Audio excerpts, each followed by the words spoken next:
told you that? I forget. Did you not tell me yourself?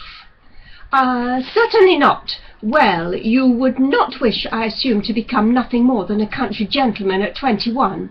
Any responsibilities you undertook for me in eastern and southeastern Cornwall would be paid for in a way that would supplement your normal income. You could be more affluent or less affluent according to your personal choice. Ah, yes, said Valentine for the fourth time. George said, "It may also interest you to know that I am investing in the manganese production of North Cornwall. Indeed, it seems likely that this market could come completely under our control. There are all sorts of interesting, indeed exciting prospects for the future." Ah, yes. Valentine crossed and uncrossed his legs. "Forgive me, Father, for I seem to labour a point, but has QB ever said she is in love with me?" The only sound for a moment was the buzzing of a bluebottle against the window pane. "What do you mean?" his father said irritably. "In love? Why should she say anything of the sort? In particular, why should she express any such sentiments to me? It is to you that she would address herself." "Well, she has not done so to me." "That, in all likelihood, is because you have not given her the opportunity. You have a somewhat cynical approach to life, which must be vexatious to young ladies who have lived a sheltered experience. But what does all this matter?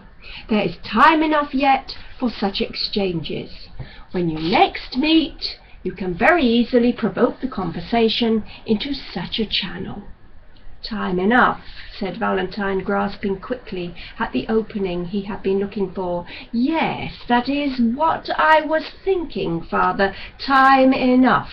We surely have time enough to look on this engagement with a little more care. It has been hanging fire for more than a 12-month, and a little longer can do no harm. Being up at Cambridge, I have had very little opportunity for conversing with QB. I should like to do so with a degree of gradualness. It would be more to the point to announce the engagement about Christmas and arrange a marriage for when I come down from Cambridge next year."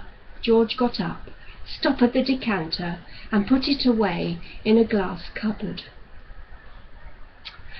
"That the matter has been hanging fire for 12 months is reason enough, and a very cogent reason, why it should be postponed no longer.